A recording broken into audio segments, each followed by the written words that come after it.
Olá, tudo bem, queridos? A paz do Senhor. Eu quero começar uma série sobre prosperidade, porque em tempo de pandemia, todo mundo está muito ansioso sobre como será a vida financeira depois que tudo passar. Então, eu quero ministrar sobre esse tema. Eu estudo muito sobre esse tema porque na igreja quem mais fala desse tema sou eu. E eu fico muito aflita quando eu vejo as pessoas ansiosas por esse assunto, com necessidades de entendimento sobre esse assunto.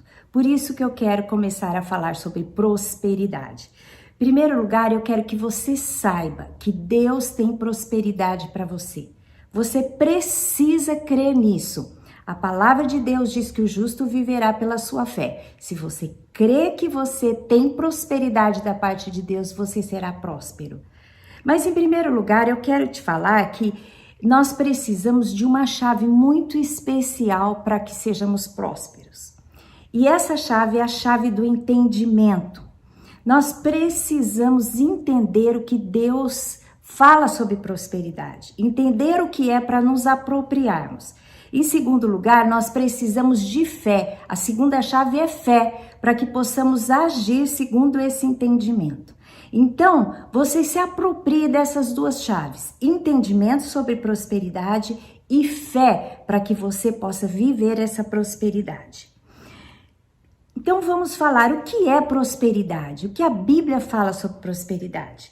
A palavra em hebraico é tissaliá, e a primeira vez que aparece na Bíblia fala sobre a prosperidade de um servo. Agora você pode pensar, mas como um servo pode ser próspero? Nós vamos explicar mais para frente. Mas essa palavra significa ter sucesso, dar bom resultado, experimentar abundância e fecundidade. Ou seja, prosperidade significa dentro daquilo que você faz, do seu propósito de vida, dos projetos de Deus para você, você ter um bom resultado, você ter sucesso naquilo que você fizer, entendeu? E por isso que a palavra de Deus fala sobre esse tema na vida de um servo, que foi o servo de Abraão. O servo de Abraão recebeu uma tarefa de Abraão. Abraão pediu para que ele fosse à sua terra, à sua parentela, para escolher, para trazer entre a sua família uma esposa para Isaac. E ele, imagina, isso era muito importante, trazer a esposa do herdeiro do seu patrão, do seu senhor Abraão. Isso era uma tarefa importantíssima, que Abraão só daria a alguém muito especial para ele. Então esse servo foi designado com essa tarefa. E ele pede toda uma orientação para Deus e Deus vai confirmando. Por fim, ele encontra a esposa que Deus tinha para Isaac, que era Rebeca, e leva Rebeca, então, para Abraão, para Isaac. Isaac se casa com Rebeca e tudo se dá bem. É uma história de felicidade, de um bom resultado. Ou seja, ele prosperou, aquele servo pediu prosperidade e Abraão profetizou que ele seria próspero nessa tarefa e ele foi próspero. Então é isso que você precisa entender, que prosperidade significa sucesso, significa um bom resultado naquilo que você vai fazer. Inclui riqueza? Pode incluir. Mas não necessariamente. É por isso que as pessoas têm tanto preconceito com esse termo prosperidade, porque eles acham que prosperidade é riqueza. E não é. Pode incluir a riqueza. Às vezes Deus te dá um projeto muito grande, cujo resultado te leva muito a um rendimento financeiro alto. Às vezes sim, às vezes não. Mas eu creio que todo bom resultado leva a algum tipo de conforto financeiro. Mas o que nós temos que procurar em Deus, a prosperidade, é fazer bem o que está nas nossas mãos para fazer. Aquilo que Deus tem para nós. Cumprir o propósito de Deus para a sua vida.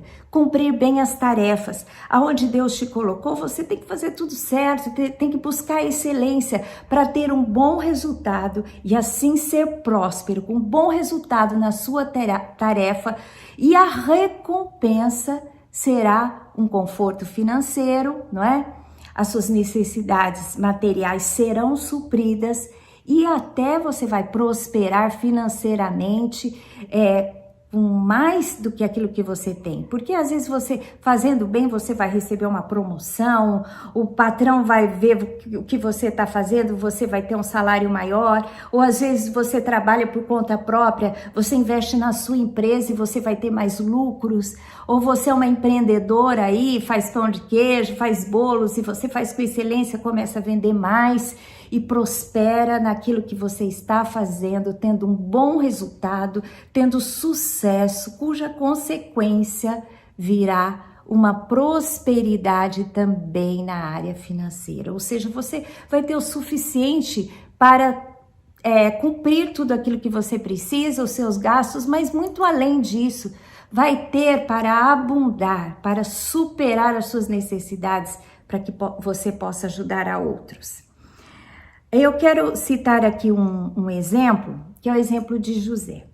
E o exemplo de José nos mostra que prosperidade, prosperar naquilo que você faz, não significa não ter nenhuma dificuldade. Muito pelo contrário.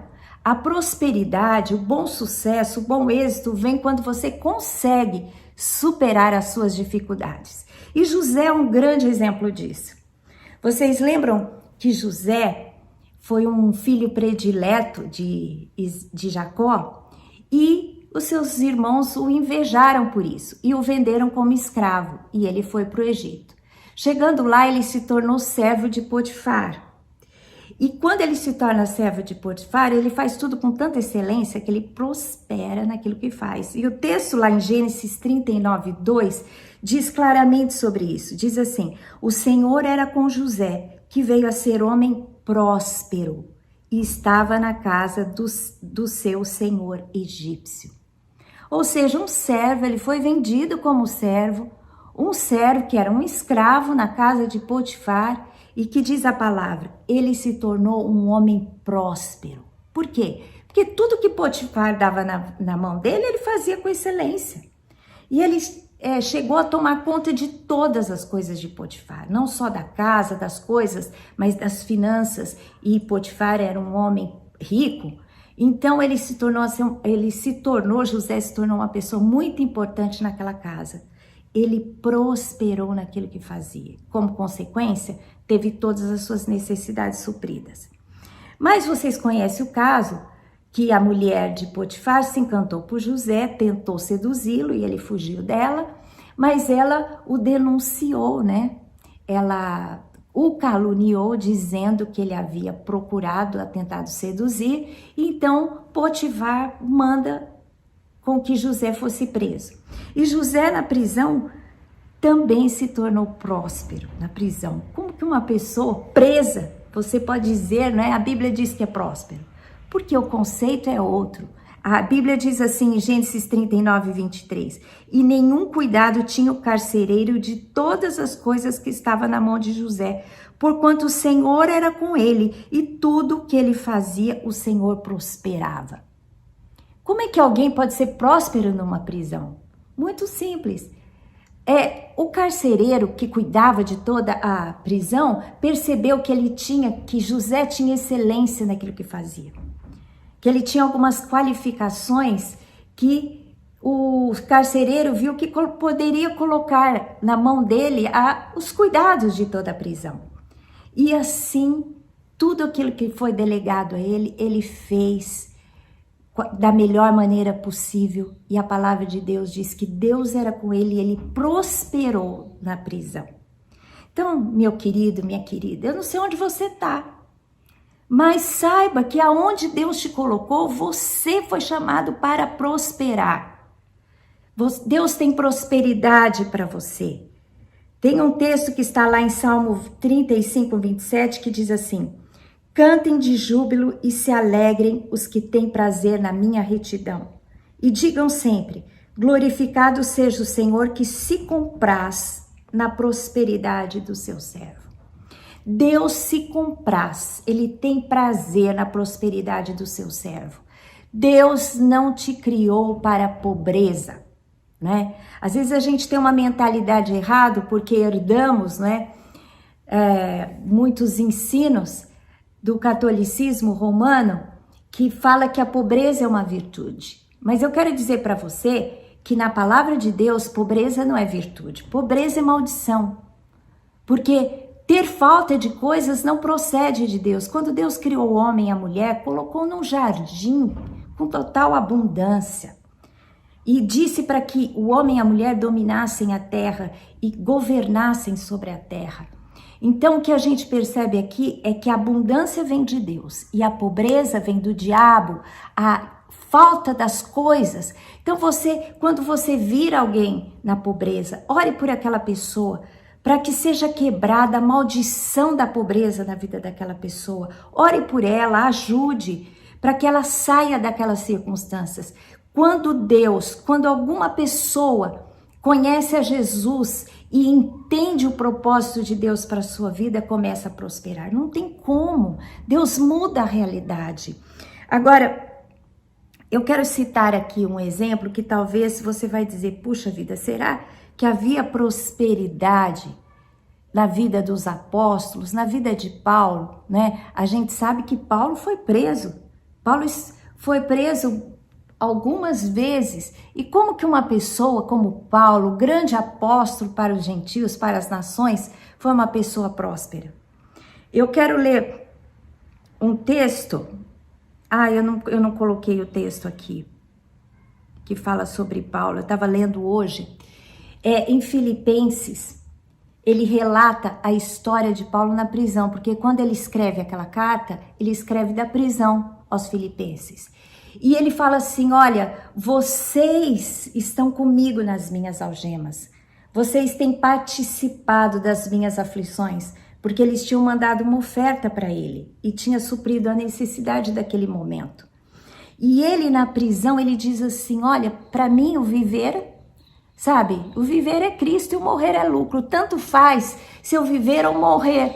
Eu prefiro viver para que eu ainda invista de alguma maneira na vida de vocês. Mas qualquer que seja a decisão de Deus é bom para mim. Mas o que eu achei muito interessante é que o apóstolo aos gentios, chamado para evangelizar o mundo, né, existente na época, que ele conseguiu alcançar, ele estava preso, mas o propósito da vida dele estava se cumprindo. Que era o quê? A mensagem estava sendo propagada. Ele ali evangelizava muitos, e não só, mas pelo seu testemunho, pela sua ousadia, pelo seu posicionamento, pela sua alegria na prisão. O que ele falou? Olha, o evangelho está sendo pregado, e para mim isso é uma maravilha. Não importa se estão pregando porque estão sendo desafiados por mim. Agora, você imagina uma pessoa na prisão desafiar o outro a cumprir a mesma coisa. Ou seja, ele era um homem cheio de ideal para pregar a salvação. E ele contagiava muitos, era um líder por excelência. E mesmo na prisão, ele estava contagiando a muitos a saírem e pregarem o evangelho. Uns faziam porque estavam... então, recebendo dele essa visão, e outros faziam porque queriam acrescentar a ele mais dificuldades ainda, não é? Porque o evangelho estava sendo expandido e os líderes iriam ser mais perseguidos. Então, ele falou, olha, não me importa o objetivo, né? Porque estão pregando o evangelho, mas o que me importa é que o evangelho está sendo pregado. Meus queridos, isso é homem de sucesso, isso é ser um homem próspero, uma pessoa próspera. Deus o chamou e deu a ele um propósito, e ele cumpriu, e mesmo preso ele estava cumprindo aquele propósito, e ele estava cheio, né, daquela visão, daquele comissionamento. E é isso que eu quero dizer para você, você que está aí de quarentena, às vezes preso, ainda não está conseguindo ver como será o futuro. Saiba que você precisa entender o propósito de Deus para a sua vida. E uma vez que você entenda, uma vez que você tenha claro, faça tudo com excelência. E Deus te levantará, né? Se você for diligente, Deus te levantará entre os reis da terra, porque a palavra-chave é diligência, é excelência, é fazer tudo com coração, não como para homens, mas como para Deus. E Deus que tudo vê te recompensará, e Deus trará a provisão para a sua vida, porque Ele não deixa nenhum dos seus passar dificuldade. Então eu quero deixar essa palavra com você. Confie em Deus e receba essas duas chaves importantes que eu estou te dando hoje. Entendimento. Entendimento de que prosperar é ter sucesso, é ter bom êxito naquilo que Deus tem para você como propósito, o que Deus tem dado na sua mão. E em segundo lugar, você tem que entender que a provisão para a sua vida virá como consequência disso. Para terminar, eu quero dizer uma coisa. Se você está vivendo em algum lugar que você não tem o desejo forte no seu coração, nem a alegria de estar ali, está trabalhando, está ali só por causa do dinheiro, para ter um dinheirinho no final do mês para comer, de duas uma. Ou você precisa se alegrar onde Deus te colocou, se motivar e fazer com excelência, entendendo que aquele é o lugar de Deus para você. E se não for o lugar de Deus para você, meu querido, não fica ali só para receber o salário no fim do mês, não. Ore a Deus para te colocar dentro da vontade e do propósito. Porque Deus tem um território para você. E ali onde Deus tem para você, você vai prosperar, ser bem-sucedido e, como consequência, ter a provisão para a sua vida. Amém? Então, que Deus te abençoe. Eu quero orar agora para que você seja cheio do Espírito Santo, cheio dessa verdade para prosperar na sua vida. Senhor Deus, em nome de Jesus, eu agora oro para que aqueles que me ouvem possam crer. Senhor Deus, porque a chave é entendimento e fé, para que eles possam crer, Senhor Deus, que o Senhor fará tudo que for necessário para que eles prosperem e que eles possam ouvir o direcionamento do Senhor para estar no lugar que o Senhor tem para eles e para prosperar, fazer tudo com excelência. E eu profetizo agora o Tissaliá, a prosperidade, o prosperar de Deus para todos que me ouvem em Cristo Jesus. Amém. Que Deus te abençoe, meu querido, que você prospere muito na sua vida. Em nome de Jesus. Here's my heart.